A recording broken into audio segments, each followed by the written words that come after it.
അയ്യോ, കിടന്ന് ഒച്ച വെക്കാതെടാ. എന്ത് പറയാനാ, അവൻ സാരി വാങ്ങുന്നു, വളകൾ വാങ്ങുന്നു. രാത്രിയാണെങ്കിൽ അവൻ ഉറക്കപ്പിച്ചിൽ എന്റെ മേത്തൊന്ന് വീഴുക. അതുകൊണ്ട് എല്ലാം പാക്ക് ചെയ്തിട്ട് നിങ്ങൾ എത്രയും പെട്ടെന്ന് ഇങ്ങോട്ടേക്ക് വാ. പിന്നെ ആ ശങ്കരനൊന്നും കൂട്ടി വന്നേക്കരുത് കേട്ടോ. ആ എത്രയായി? 25 രൂപ. എന്ത് 25 രൂപയോ?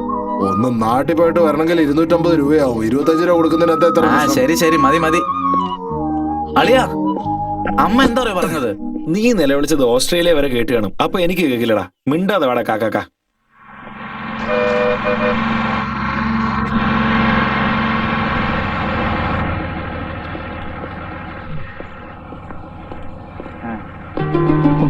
മോനെ സുഖാണോടാ? സുഖായിരിക്കുന്നു.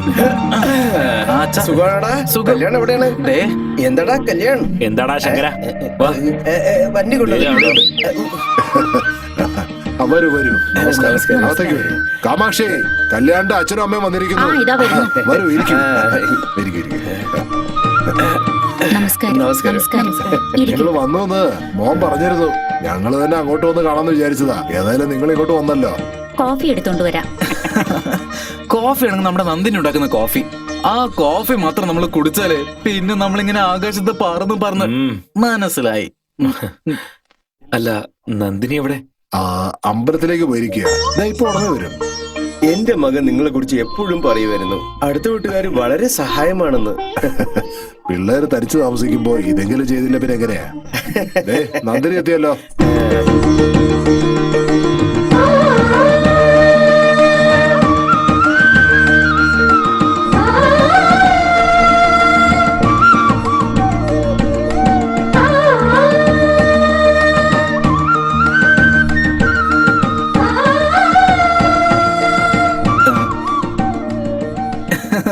എന്റെ അളിയന്റെ അച്ഛനും അമ്മയാ. നമസ്കാരം. ഇതെല്ലാവർക്കും കൊടുക്ക്.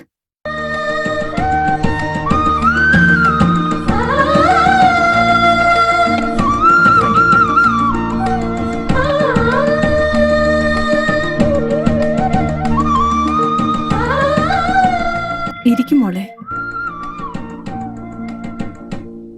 നിങ്ങൾക്ക് നന്ദിനി ഒറ്റ മോളല്ലേ? അതുപോലെ തന്നെ കല്യാൺ ഞങ്ങൾക്ക് ഒറ്റ മോനാ. പിന്നെ ഇവനെ കുറിച്ചുള്ള കാര്യങ്ങളൊക്കെ നിങ്ങൾ അറിഞ്ഞിട്ടുണ്ടാവല്ലോ. ആവശ്യത്തിലധികം സ്നേഹം കൈവശമുണ്ട്. അതല്ലാതെ നിങ്ങളുടെ മകന് യാതൊരു കുഴപ്പമില്ല. അതെ, അനാവശ്യമായിട്ടൊന്നും സംസാരിക്കരുത്. അങ്ങനെയാണെങ്കിൽ എനിക്ക് ദേഷ്യം വരും കേട്ടോ. ഞങ്ങളുടെ മോനെ ഏത് പെണ്ണിനെ കണ്ടാലും വേണ്ടെന്നേ പറയൂ. എന്താന്നറിയില്ല, നിങ്ങളുടെ മോളെ കണ്ട ഉടനെ ഇഷ്ടായെന്ന് പറഞ്ഞു. പിന്നെ നിങ്ങളുടെ മകളും ഞങ്ങളുടെ മകനെ സ്നേഹിക്കുന്ന അറിഞ്ഞ് ഞങ്ങളുടെ മോൻ ഇങ്ങോട്ട് ട്രാൻസ്ഫർ ആയി വന്നത് നല്ല കാര്യമാണ്. ഇവന് വേണ്ടി പാലക്കാട് മുതൽ തിരുവനന്തപുരം വരെ എല്ലാ പെൺകുട്ടികളെ ഞങ്ങൾ നോക്കിയതാ. പക്ഷേ ഇവൻ ഇഷ്ടപ്പെട്ട പെൺകുട്ടി ഇവിടെ ഉണ്ടെന്ന് ഞങ്ങൾ അറിഞ്ഞതേ ഇല്ല. അതായത് ദൈവം ജാതകവും തറവാടും അന്തസ്സൊക്കെ നോക്കിയിട്ട് വെഡിങ് ഇൻവിറ്റേഷൻ തന്നെ ഇങ്ങോട്ടേക്ക് അയച്ചു. നമ്മൾ വെറും അഡ്രസ് മാത്രം എഴുതിയാ മതി. പിന്നെ നമ്മുടെ കുട്ടികളെ ഓരോരുത്തർക്കും ഇഷ്ടമാണെന്ന് അറിഞ്ഞതിന് ശേഷം അവരെ ഒന്നിച്ച് ചേർക്കേണ്ടത് നമ്മുടെ കടമയില്ലേ?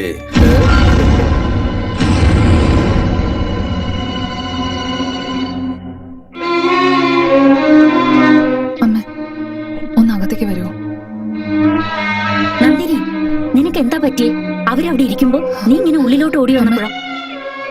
അവര് കല്യാണത്തെ കുറിച്ചാണ് സംസാരിക്കാൻ വന്നെങ്കിൽ ദയവ് ചെയ്ത് അവരോട് പോവാൻ പറ. അതെന്താന്ന് അമ്മ പ്ലീസ്. അമ്മ പറയുന്നോ അതോ ഞാൻ തന്നെ പറയണോ? നന്ദിനി, ഇതൊരു നല്ല ബന്ധമാണ്.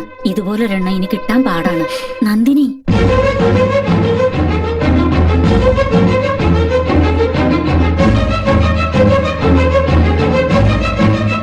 എന്നോട് ക്ഷമിക്കണം. നിങ്ങൾ കല്യാണത്തെ കുറിച്ചാണ് സംസാരിക്കാൻ വന്നെങ്കിൽ ദയവ് ചെയ്ത് ഇവിടുന്ന് പോണം. എനിക്കിതിൽ തീരെ താല്പര്യമില്ല.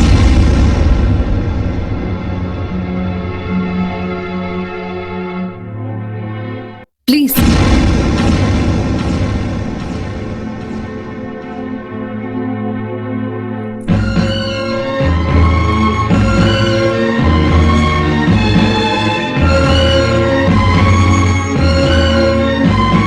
എന്താടാ ഇത്? ആ പെൺകുട്ടിക്ക് നിന്നെ ഒരുപാട് ഇഷ്ടമാണെന്ന് നീ തന്നെയല്ലേ പറഞ്ഞത്? ഒരു മിനിറ്റ് അമ്മേ.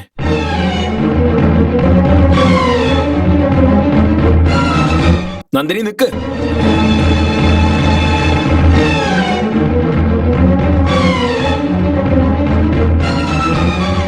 എന്തിനെങ്ങനെ ചെയ്തേ?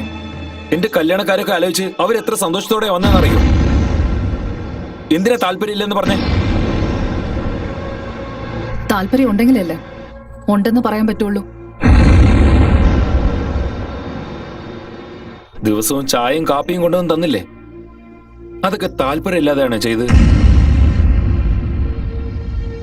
ദിവസം വീട്ടിന്റെ പുറത്ത് കോലോട്ടത് അത് ചെയ്തതും താല്പര്യമില്ലാതാണോ?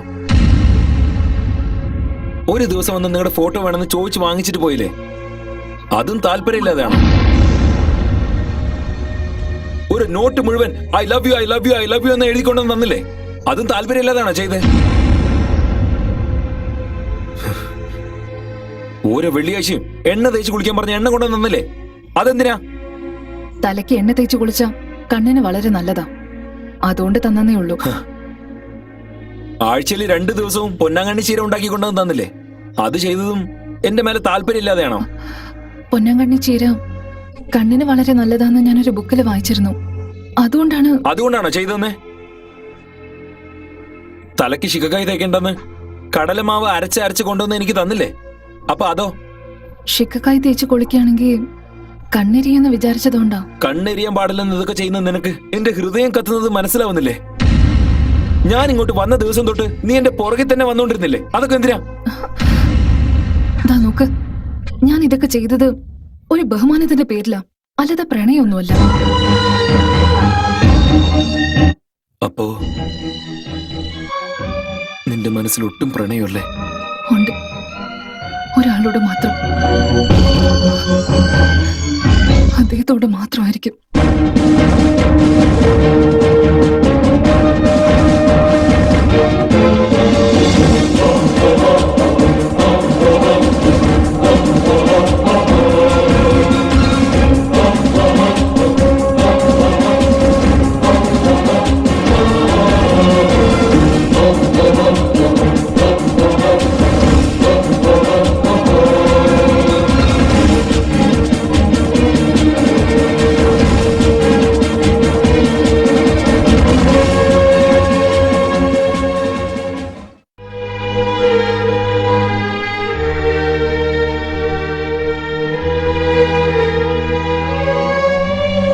നോക്കുമോനെ, ജീവിതത്തിൽ എപ്പോഴും നമ്മൾ വിചാരിച്ച എല്ലാം നടക്കില്ല. അതിന് വിഷമിച്ചിരുന്നിട്ട് കാര്യമില്ല. ഇത് നോക്ക്, ഇവർക്ക് ഇവരാണെന്ന് ദൈവം ഓൾറെഡി നിശ്ചയിച്ചു കഴിഞ്ഞിരിക്കുന്നു. ആ ദൈവം നിനക്ക് വേണ്ടി വച്ചിരിക്കുന്ന മാലാഖ ഈ കുട്ടി ആയിരിക്കില്ല മോനെ. അവിടെ മറന്നേക്കടാ.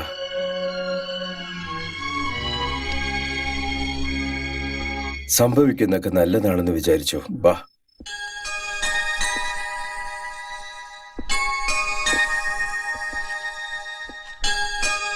മോനെ കല്യാൺ, ഇതൊക്കെ ഓർത്ത് നീ വെറുതെ വിഷമിക്കരുത് മോനെ.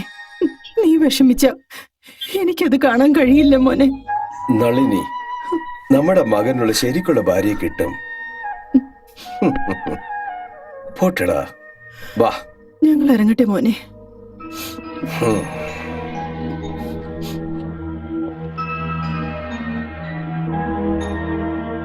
അച്ഛനമ്മ നാട്ടിലേക്ക് പോയിട്ട് ഒരാഴ്ചയായി. നിനക്ക് മനസ്സിനൊരു സമാധാനം ഇല്ലെങ്കിൽ നിന്നോട് എത്ര പെട്ടെന്ന് അങ്ങോട്ടേക്ക് ചെല്ലാൻ പറഞ്ഞു. അമ്മ പറഞ്ഞത് കറക്റ്റ് ആളിയാ. വാ, നമുക്ക് ഈ നാട് വിട്ടേനെ പോവാം.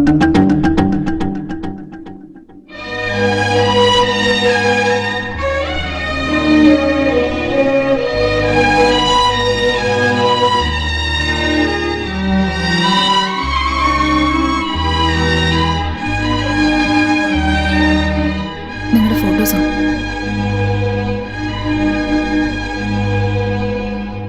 ഇദ്ദേഹത്തെ കാണാൻ വേണ്ടിയല്ല ഞാൻ ഈ ഫോട്ടോസ് വാങ്ങിയത്. ഇത്രയും ദിവസം ഞാൻ ഈ ഫോട്ടോയില് കണ്ടത് നിങ്ങളെയല്ല. നമുക്ക് വേണ്ടി ഈ ജീവിതത്തില് ആരോ ഒരാൾ എവിടെയെങ്കിലും ജനിച്ചിട്ടുണ്ടാവും, തനിക്ക് വേണ്ടി കാത്തിരിക്കുന്നുണ്ടാവുന്നുള്ള വിശ്വാസം കൊണ്ടാ പെണ്ണുങ്ങൾ നടക്കുമ്പോൾ പോലും താഴെ നോക്കി നടക്കുന്നത്. എന്തുകൊണ്ടാണെന്നറിയോ? വേറെ ആരും ഞങ്ങളെ നോക്കാതിരിക്കാൻ വേണ്ടി. ചിരിക്കുമ്പോൾ പോലും ശബ്ദമില്ലാതെ ചിരിക്കും, വേറെ ആരും ഞങ്ങളെ നോക്കാതിരിക്കാൻ വേണ്ടി. ഞാനും അങ്ങനെയായിരുന്നു. അങ്ങനെ പെരുമാറിയതും അദ്ദേഹത്തെ കണ്ടുമുട്ടുന്നത്